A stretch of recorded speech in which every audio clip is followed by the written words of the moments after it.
ರಾಯಜನಮೇ ಜಯಗೆ ವೈಶಂಪಾಯನನು ಹೇಳಿದನು.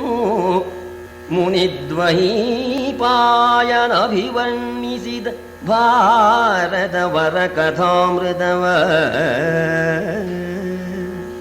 ರಾಯಜನಮೇ ಜಯಗೆ ವೈಶಂಪಾಯನನು ಹೇಳಿದನು.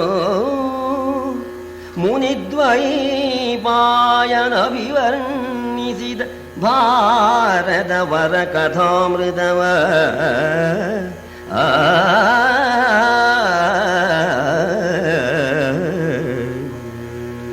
ಸರ್ಪಯಾಗದ ಮಹಾಪಾಪದ ಪರಿಹಾರಕ್ಕಾಗಿ ಭಗವಾನ್ ವೇದವ್ಯಾಸರು ಭಾರತವನ್ನ ರಚನೆ ಮಾಡಿ ತಮ್ಮ ಶಿಷ್ಯರಾದ ವೈಶಂಪಾಯನರಿಗೆ ಆ ಪುಸ್ತಕವನ್ನು ಕೊಟ್ಟು ಜನಮೇಜಯ ಮಹಾರಾಜನಿಗೆ ಈ ಕಥೆಯನ್ನು ಹೇಳುವಂತ ಹೇಳಿ ಅಪ್ಪಣೆ ಮಾಡಿದ್ದಾರೆ. ವ್ಯಾಸರ ಅಪ್ಪಣೆಯಿಂದ ವೈಶಂಪಾಯನರು ಜನಮೇಜಯನಿಗೆ ಭಾರತವನ್ನು ಹೇಳೋದಕ್ಕೆ ಪ್ರಾರಂಭ ಮಾಡಿದ್ದಾರೆ ಎಂಬುದು ಸೂಚನೆಯ ಪದ್ಯ. ಕಿಂಚಿತ್ ಪೂರ್ವಕಥಾನುವಾದ. ಶೌನಕಾದಿ ಋಷಿಗಳು ಅನೇಕ ವರ್ಷಗಳ ಯಾಗವನ್ನ ಬಹುವರ್ಷ ಮಾಡತಕ್ಕಂಥ ಯಾಗವನ್ನ ಪ್ರಾರಂಭ ಮಾಡಿದ್ದಾರೆ. ಆ ಸಂದರ್ಭದಲ್ಲಿ ಸೂತ ಪುರಾಣಿಕರು ಅವರಿಗೆ ಉಗ್ರಶ್ರವ ಅಂತ ಹೆಸರು, ಅವರ ಅಪ್ಪನ ಹೆಸರು ರೋಮಹರ್ಷಣ. ಇವರು ಉಗ್ರಶ್ರವ ಅಂತ ಪುರಾಣ ಹೇಳೋದರಲ್ಲಿ ಬಹಳ ಘಟಿಗರು. ಅವರು ಈ ಯಾಗ ಮಾಡತಕ್ಕಂಥ ನೈಮಿಷ ಕ್ಷೇತ್ರಕ್ಕೆ ಬರೋಣ, ಶೌನಕಾದಿಗಳು ಅವರಿಗೆ ಸತ್ಕಾರ ಮಾಡಿ, ಆಗ ನಮಗೆ ಬಹಳ ಆನಂದವಾಯಿತು. ಹೋಮ ಹವನಗಳನ್ನೆಲ್ಲ ಮಾಡಿ ನಮಗೆಲ್ಲ ಆಯಾಸವಾಗಿದೆ. ನಿಮ್ಮ ಪುರಾಣ ಆ ಕಥಾಮೃತವನ್ನು ಕೇಳಿದರೆ ನಮಗೆಲ್ಲ ಆನಂದವಾಗಿ ಆಯಾಸ ಪರಿಹಾರವಾಗತ್ತೆ. ಯಾವುದಾದರೂ ನೂತನವಾದ ಕಥೆಯನ್ನು ಹೇಳಬೇಕು ಅಂತ ಹೇಳಿ ಸೂತ ಪುರಾಣಿಗರಿಗೆ ಸತ್ಕಾರ ಮಾಡಿ ಶೌನಕಾದಿಗಳು ಪ್ರಾರ್ಥನೆ ಮಾಡೋಣ. ನಿಮ್ಮಂಥವರ ಸೇವೆಯನ್ನು ಮಾಡೋದಕ್ಕೆ ನಾನಿದ್ದೇನಪ್ಪ. ಹೊಸ ಕಥೆ ಇದು, ಹಿಂದೆ ನಡೆದಿದ್ದಲ್ಲ, ಮುಂದೆ ಹೊಸ್ತೇನೆ, ಯಾವತ್ತೂ ಹೊಸ್ತೇನೆ. ಇಂಥ ಒಂದು ದಿವ್ಯವಾದ ಮಹಾಭಾರತ ಎಂಬತಕ್ಕಂಥ ಆ ಕಥೆ ಅದನ್ನು ಹೇಳ್ತೇನೆ ಅಂತ ಹೇಳಿ ಅವರು ಪ್ರಾರಂಭದಲ್ಲಿ ಹೇಳ್ತಾ ಇದ್ದಾರೆ.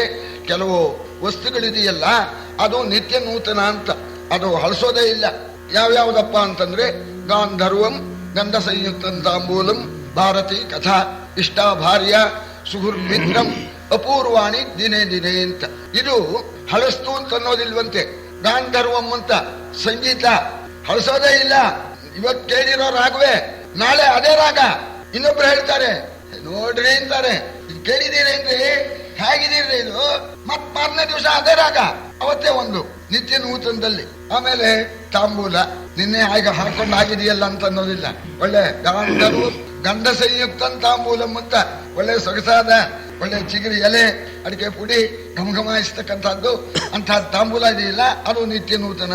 ಭಾರತಿ ಕಥಾ, ಮಹಾಭಾರತ ರಾಮಾಯಣ ಈ ಕಥೆಗಳಿದೆಯಲ್ಲ ಕೇಳಿ ಆಗಿದೆಯಪ್ಪ, ಮೊನ್ನೆ ಕೇಳಿ ಆಗಿದೆ ಅಂತಲ್ಲ, ಇವತ್ತು ಕೇಳಿ ಇವತ್ತಿಗೆ ಹೊಸ್ತೇನೆ ಅದು ಹೇಳಿ ಜೊತೆಯಲ್ಲಿ ಅನುಭವಕ್ಕೆ ಗೊತ್ತಾಗಲಿ ಈ ಸಂಸಾರ ಒಂದಿಗರಿಗೆ ಅಂತ ಅನ್ನೋದಕ್ಕೋಸ್ಕರ ಆ ಕವಿ ಏನ್ ಮಾಡಿದಾನೆ, ಇಷ್ಟಾಭಾರ್ಯ ಅಂತ ಒಂದು ಸೇರಿಸಿದ. ಪ್ರೀತಿ ಉಳ್ಳ ಹೆಂಡತಿ, ಗಂಡನಿಗೆ ಹೆಂಡತಿ ಮೇಲೆ ಪ್ರೀತಿ, ಹೆಂಡತಿ ಗಂಡನ ಮೇಲೆ ಪ್ರೀತಿ, ಅಂತ ದಾಂಪತ್ಯ ಇದೆಯಲ್ಲ ಅದು ಹಳಸೋದೇ ಇಲ್ಲ ಅಂತ. 70 ವರ್ಷವಾಗಲಿ 80 ವರ್ಷವಾಗಲಿ ವಾಕ್ ಹೋಗ್ಬೇಕಾದ್ರೆ ಅವರು ಅವ್ರ ಜೊತೆಯಲ್ಲಿ ಇದ್ದೇ ಇರ್ಬೇಕು, ಅವರವರು ಪರಸ್ಪರ ಹೋಗ್ತಾ ಇರ್ಬೇಕು. ಏನು ಅವತ್ ಮದುವೆ ಆದವರಾಗೆ ಇರ್ತಾರೆ ಅಂತ. ಅದಕ್ಕೆ ಆ ದಾಂಪತ್ಯ ಇದೆಯಲ್ಲ ಇದನ್ನ ಒಬ್ರು ಹೇಳಿದ್ರು. ಕೆಲವರು ಸಂಸಾರನ ಈ ಗೃಹಸ್ಥಾಶ್ರಮವನ್ನ ಕೆಲವರು ಧಿಕ್ಕಾರ ಮಾಡ್ತಾರೆ, ಕೆಲವರು ಧನ್ಯೋ ಗೃಹಸ್ಥಾಶ್ರಮ, ಗೃಹಸ್ಥಾಶ್ರಮ ಶ್ರೇಷ್ಠ ಅಂತಾರೆ. ನಿಂದಂತಿಂತ ಪ್ರಶಂಸಂತಿ, ಕೆಲವರು ಈ ಸಂಸಾರ ಉಪಯೋಗ ಇಲ್ಲ ಅಂತ ನಿಂದನೆ ಮಾಡ್ತಾರೆ, ಕೆಲವರು ಸಂಸಾರವೇ ಶ್ರೇಷ್ಠ ಅಂತ ಹೊಗಳ್ತಾರೆ. ಏನು ಇದರ ನಿರ್ಣಯ ಹೇಗೆ ಅಂತಂದ್ರೆ ದಾಂಪತ್ಯ ಸಾಮ್ಯ ವೈಷಮ್ಯಾತ್ ಏತಸ್ಯ ನಿರ್ಣಯ ಅಂತ. ದಂಪತಿಗಳ ಸಾಮ್ಯ ಚೆನ್ನಾಗಿದ್ರೆ, ಗಂಡನಿಗೆ ಹೆಂಡತಿ ಮೇಲೆ ಪ್ರೀತಿ, ಹೆಂಡತಿಗೆ ಗಂಡನ ಮೇಲೆ ಪ್ರೀತಿ ಚೆನ್ನಾಗಿದ್ರೆ ಆ ಗೃಹಸ್ಥಾಶ್ರಮ ಧನ್ಯ ಅಂತ. ಪರಸ್ಪರ ವೈಷಮ್ಯವಾಗಿಬಿಟ್ರೆ ಅದು ದಿಗ್ ಗೃಹಸ್ಥಾಶ್ರಮ ಧಿಕ್ಕಾರ ಅಂತ ಹೇಳಿದ್ದಾರೆ. ಇದಕ್ಕೆ ತಮಾಷೆಯಾಗಿ ನಮ್ಮ ಹರಿಕತೆ ದಾಸರು ಒಂದು ಹೇಳ್ತಾರೆ, ಹೇಗಿರ್ಬೇಕಪ್ಪ ದಾಂಪತ್ಯ ಅಂತಂದ್ರೆ 63 ಆಗಿರ್ಬೇಕಂತೆ. 63 ಆಗಿದ್ರೆ ಅದು ಆ ಗೃಹಸ್ಥಾಶ್ರಮ ಶ್ರೇಷ್ಠ.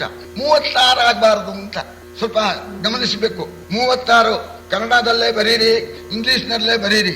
3 ಈ ಕಡೆ 6 ಆ ಕಡೆ. 63 ಆದ್ರೆ 3 6 ಕಡೆಗೆ, 6 3 ಕಡೆಗೆ. ಅದಕ್ಕೆ ಇಷ್ಟ ಭಾರ್ಯ ಸುಹುಮಿತ್ರಂ ಸೇರಿನಾಗಿರ್ತಕ್ಕಂತಹ ಸ್ನೇಹಿತ ಅಪೂರ್ವಾಣಿ ದಿನೇ ದಿನೇ ಅಂತ ಹೇಳಿದ್ದಾರೆ. ದಿವ್ಯವಾದ ಭಾರತ ಕಥೆ ಇದು ಹೊಸ್ತು, ನೀವು ಕೇಳಬೇಕು ಅಂತ ಹೇಳಿ ಅವಾಗ ಅವರು ಪ್ರಾರಂಭ ಮಾಡಿ ಭಗವಾನ್ ವೇದವ್ಯಾಸರನ್ನ ಧ್ಯಾನ ಮಾಡಿದರು. ಸಕಲ ದೇವತೆಗಳನ್ನು ಕೂಡ ಧ್ಯಾನ ಮಾಡಿದರು. ನಾನು ಹೇಳ್ತಕ್ಕಂಥ ಕಥೆ ಇದನ್ನ ವೈಶಂಪಾಯನರು ಜನಮೇ ಹೇಳಿದ್ದಾರೆ. ಅದೇ ಕಥೆನ ನಾನು ಹೇಳ್ತೇನೆ ಅಂತ ಹೇಳಿ ಸೂತ ಪುರಾಣಿಕರು ಪ್ರಾರಂಭ ಮಾಡಿಕೊಂಡು ಆವಾಗ ಅವ್ಯಕ್ತ ಪ್ರಭವೋ ಬ್ರಹ್ಮ ಅಂತ ಹೇಳಿ ಅವ್ಯಕ್ತವಾದ ಬ್ರಹ್ಮ ಅಂತ ಅದಕ್ಕೆ ಅಂಡ ಅಂತ ಹೇಳ್ತಾರೆ, ಅದಕ್ಕೆ ಪರಬ್ರಹ್ಮ ಅಂತ ಹೇಳ್ತಾರೆ. ಆ ಪರಬ್ರಹ್ಮನಿಂದ ಚತುರ್ಮುಖ ಬ್ರಹ್ಮನ ಸೃಷ್ಟಿ, ಆ ಚತುರ್ಮುಖನಿಂದ ಸೃಷ್ಟಿ ಕಾರ್ಯಕ್ಕಾಗಿ ಆ ನವಬ್ರಹ್ಮರ ಸೃಷ್ಟಿ. ಆ ನವಬ್ರಹ್ಮರಲ್ಲಿ ಪ್ರಕೃತ ನಮ್ಮ ಕಥೆಗೆ ಸಂಬಂಧಪಟ್ಟಿದ್ದು ಅತ್ರಿ ಋಷಿಗಳು. ಆ ನವಬ್ರಹ್ಮರಲ್ಲಿ ಒಬ್ರು. ಆ ಅತ್ರಿ ಋಷಿಗಳು ತಮ್ಮ ಕಣ್ಣಿನಿಂದ ಚಂದ್ರನ ಸೃಷ್ಟಿ ಮಾಡಿದರು.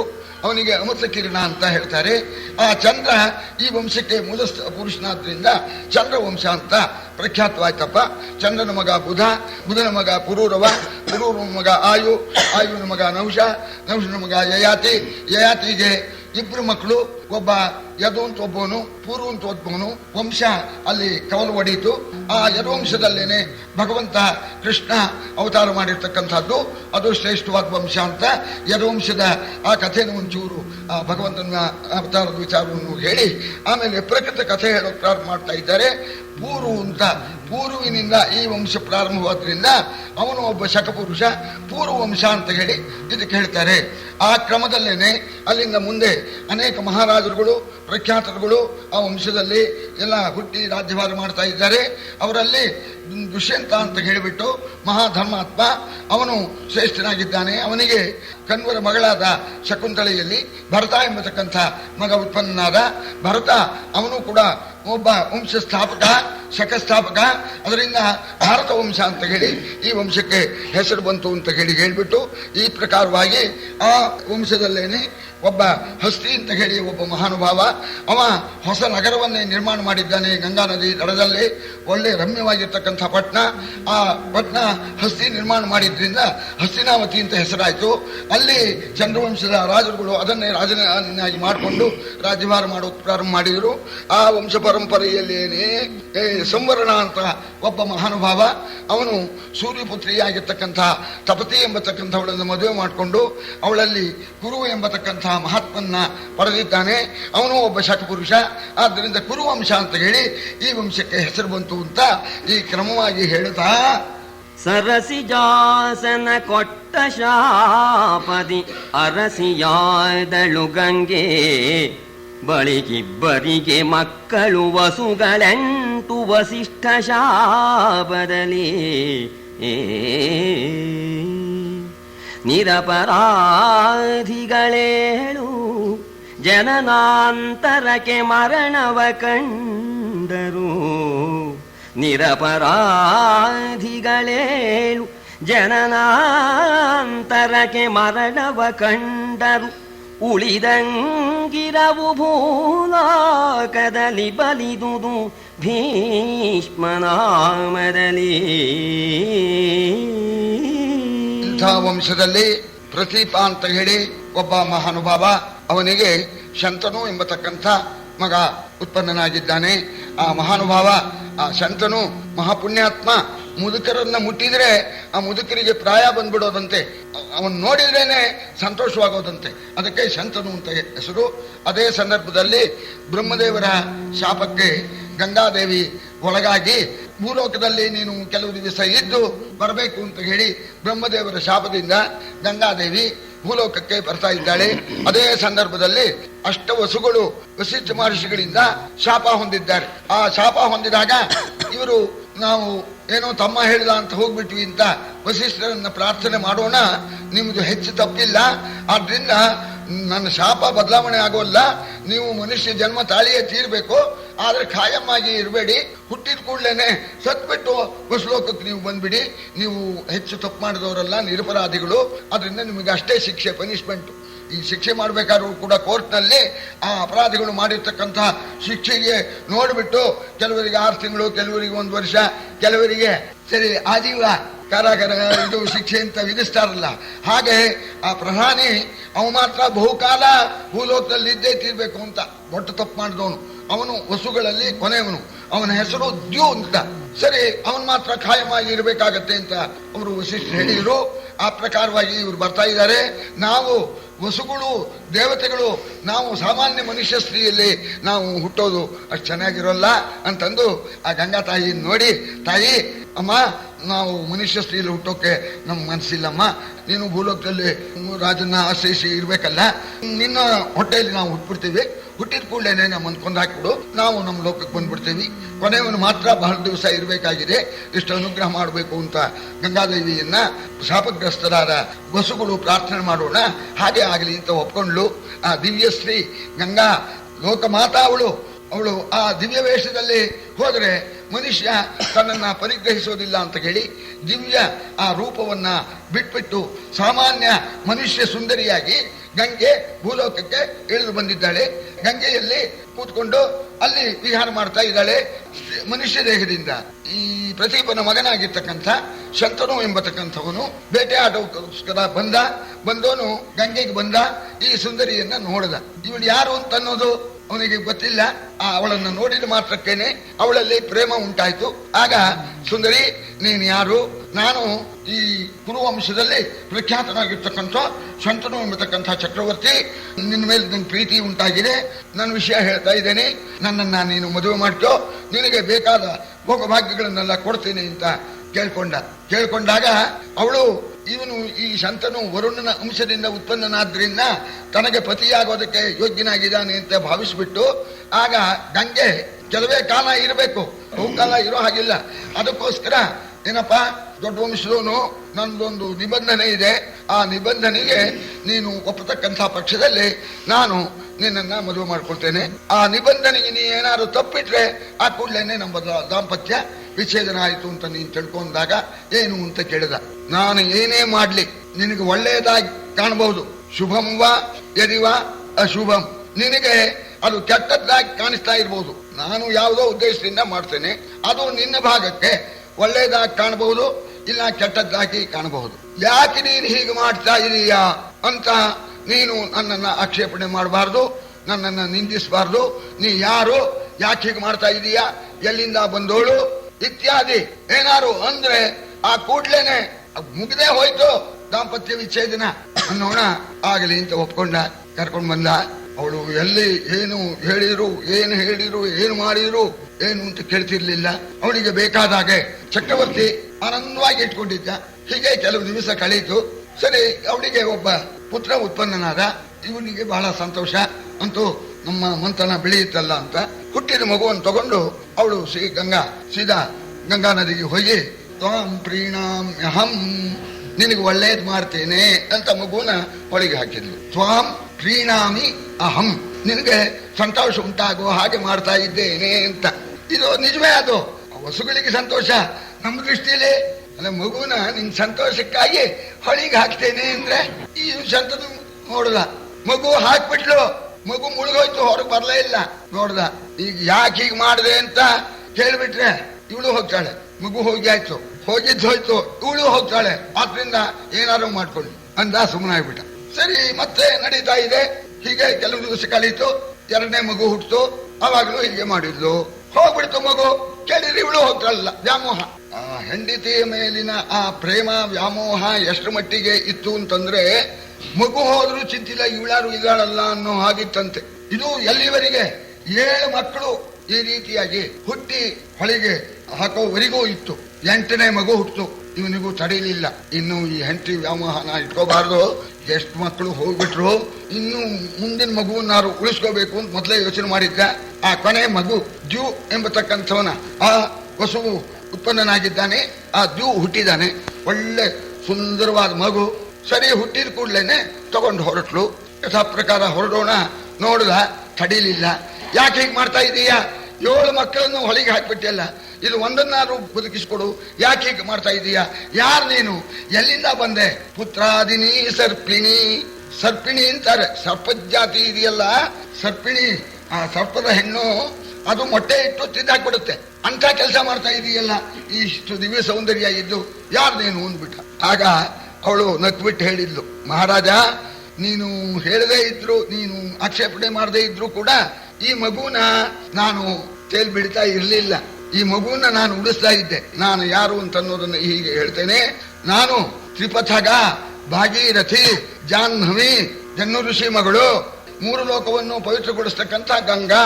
ಬ್ರಹ್ಮಶಾಪದಿಂದ ಮನುಷ್ಯ ಸ್ತ್ರೀಯಾಗಿ ನಿನ್ನನ್ನು ಆಶ್ರಯಿಸಿಕೊಂಡು ಇದ್ದೆ. ನನ್ನ ನಿಬಂಧನೆಯನ್ನ ನೀನು ಮುರಿದು ಬಿಟ್ಟೆ. ಇಲ್ಲಿಗೆ ನಮ್ಮ ದಾಂಪತ್ಯ ವಿಚ್ಛೇದನ ಆಯಿತು. ಈ ಮಗುವನ್ನೇನೋ ನಾನು ನಾಶ ಮಾಡ್ತಾ ಇರ್ಲಿಲ್ಲ, ಇದನ್ನು ಉಳಿಸ್ತಾ ಇದ್ದೆ. ಅಯ್ಯೋ, ಉಳಿಸ್ತಾ ಇದ್ಯಾ, ಗೊತ್ತಾಗ್ಲಿಲ್ವಲ್ಲ ಅಂತಂದ ಕಡಿಗೆ ಪೇಚಾಡ್ಕೊಳ್ತಾನೆ.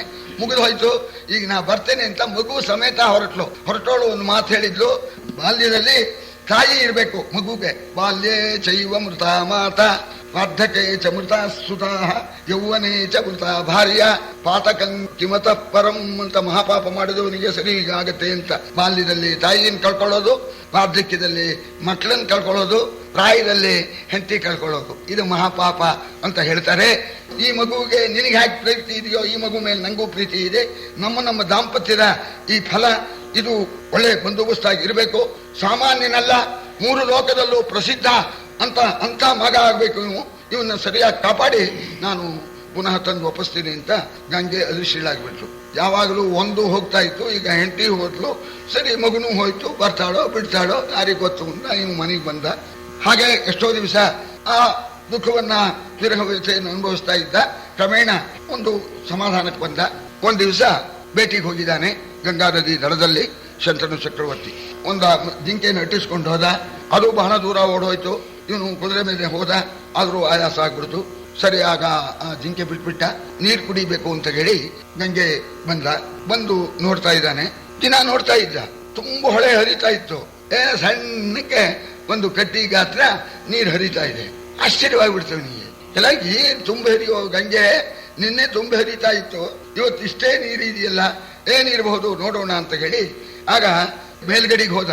ಮೇಲ್ಗಡೆಗೆ ಹೋದ್ರೆ ಅಲ್ಲಿ 16 ವರ್ಷದ ಒಬ್ಬ ತರುಣ, ಒಬ್ಬ ಯುವಕ, ಒಳ್ಳೆ ಸುಂದರನಾದ ಹುಡುಗ ಬಾಣಗಳನ್ನ ಹೊಡೆದ್ಬಿಟ್ಟು ಗಂಗೆಗೆ ಅಣೆ ಕಟ್ಟಿಬಿಟ್ಟಿದ್ದಾನೆ. ಬಾಣಗಳಿಂದ ಕಟ್ಟಾಕ್ಬಿಟ್ಟಿದ್ದಾನೆ. ಅದ್ರಿಂದ ಕಟ್ಟಾಕಿದ ಮೇಲೆ ಕೆಳಗಡೆ ನೀರಿಲ್ಲ. ನೋಡ್ದ ಆ ಹುಡುಗನ ಆ ಧನುರ್ವಿದ್ಯಾ ಎಷ್ಟು ಅದ್ಭುತವಾಗಿದೆ. ಬಾಣಗಳಿಂದೇನೆ ಕಟ್ಟಿಬಿಟ್ಟಿದ್ದಾನೆ. ರೂಪಾನೂ ಬಹಳ ಚೆನ್ನಾಗಿತ್ತು. ಇವನ್ ಮಗ ಗೊತ್ತಿಲ್ಲ, ಆದ್ರೂ ಇವನ್ ಮಗ ತಾನೆ. ಆ ಒಳಗೆ ಪ್ರೇಮ ತುಂಬು ಬಂದ್ಬಿಡ್ತು. ಕಂದ, ಯಾರಪ್ಪ ನೀನು ಅಂತ ಮರ್ತ್ಬಿಟ್ಟಿಯಾನ. ಇವನಿಗೆ ಗೊತ್ತಾಗ್ಲಿಲ್ಲ. ಕಂದ, ನೀನ್ ಯಾರಪ್ಪ ಅಂತ ಮಾತಾಡಿಸ್ತಾನೆ. ಆ ಕಂದ ನೋಡ್ದ, ಗೊತ್ತಾಯ್ತು ಅವನಿಗೆ. ಯಾಕೆ ಗಂಗೆ ಹೇಳ್ತಾ ಇದ್ಲು, ಹೀಗಿದ್ದಾರೆ ನಿಮ್ಮಪ್ಪ ಎಲ್ಲ ಇವನಿಗೆ ಗೊತ್ತಾಯ್ತು. ಆದ್ರೂ ನಾ ಯಾಕೆ ಹೇಳ್ಬೇಕು ಅಂತ ಸುಮ್ಮನಿದ್ಲು. ಅಷ್ಟೊತ್ತಿಗೆ ಗಂಗಾ ಬಂದ್ಲು. ಗಂಗಾ ಯಾವ ರೀತಿ ಬಂದ್ಲು, ಈ ಶಂತನುವಿಗೆ ಹೆಂಡತಿಯಾದಾಗ ಯಾವ ಸೌಂದರ್ಯ, ಮನುಷ್ಯ ಸ್ತ್ರೀ ಸೌಂದರ್ಯ ಇತ್ತೋ ಆ ಸೌಂದರ್ಯ ಇರ್ಲಿಲ್ಲ. ಈಗ ದಿವ್ಯ ಸುಂದರಿಯಾಗಿ ದೇವತಾ ಸ್ವರೂಪಳಾಗಿ ಬಂದ್ಲು. ನೋಡ್ದ, ಗೊತ್ತಾಗ್ಲಿಲ್ಲ. ಯಾರು ತಾಯಿ ನೀನು ಅಂದ. ಇದೇ ಶಂತನು ಚಕ್ರವರ್ತಿ ಹೆಂಡತಿ ಗೊತ್ತಾಗ್ಲಿಲ್ಲ. ಆಗ ಅವಳು ಹೇಳಿದ್ಲು, ನಾನು ಈ ಗಂಗಾ ನೋಡು, ನಿನಗೆ ಹಿಂದೆನೆ ಹೇಳಿದ್ದೆ, ಈ ಮಗುವನ್ನ ಸಾಕಿಬಿಟ್ಟು ಸಕಲ ವಿದ್ಯೆಯನ್ನು ಪೂರೈಸ್ಕೊಂಡ್ಬಿಟ್ಟು ಪೂರೈಸಿದ ಮೇಲೆ ನಿನ್ಗೆ ಒಪ್ಪಿಸ್ತೀನಿ ಅಂತ ಹೇಳಿದ್ದೆ. ನಿಮ್ಮ ಮಗ ಇವ ಶಂತನು ಚಕ್ರವರ್ತಿ, ಇವನಿಗೆ ಏನೂ ಮಾಡಬೇಕಾದ್ದಿಲ್ಲ ಅಂತ. ನಿನ್ನ ಕರ್ತವ್ಯ ಏನೂ ಇಲ್ಲ, ನಿನ್ನ ಕರ್ತವ್ಯನು ನಾನೇ ಮಾಡಿಸ್ಬಿಟ್ಟಿದ್ದೇನೆ. ಮಗುವನ್ನು ಸಾಕಿಬಿಟ್ಟು ವಸಿಷ್ಠ ಋಷಿಗಳಿಂದ 14 ವಿದ್ಯೆಗಳನ್ನು ಕಲಿಸಿ ತೇರ್ಗಡೆ ಮಾಡಿಸಿದ್ದೇನೆ. ಪರಶುರಾಮರಿಂದ ಧನುರ್ವೇದ ಬಿಲ್ಲು ವಿದ್ಯೆ ಕಲಿಸಿದ್ದೇನೆ. ಶುಕ್ರಾಚಾರ್ಯರಿಂದ ನೀತಿಶಾಸ್ತ್ರವನ್ನ ಕಲಿಸಿದ್ದೇನೆ. ಬೃಹಸ್ಪತ್ಯಾಚಾರ್ಯರಿಂದ ಸಕಲ ಶಾಸ್ತ್ರಗಳನ್ನು, ಜ್ಯೋತಿಷ್ಯವೇ ಮೊದಲಾದ ಸಕಲ ಶಾಸ್ತ್ರಗಳನ್ನು ಕಲಿಸಿದ್ದೇನೆ. ನೀನೇನು ಮಾಡಬೇಕಾದ್ದಿಲ್ಲ, ತಗೋ ನಿನ್ನ ಮಗುವನ್ನ ಅಂತ ಹೇಳಿ ಗಂಗಾ ಆ ದಿವ್ಯ ಸ್ವರೂಪಿಣಿ ಶಂತನು ಚಕ್ರವರ್ತಿಗೆ ಒಪ್ಸೋಣ.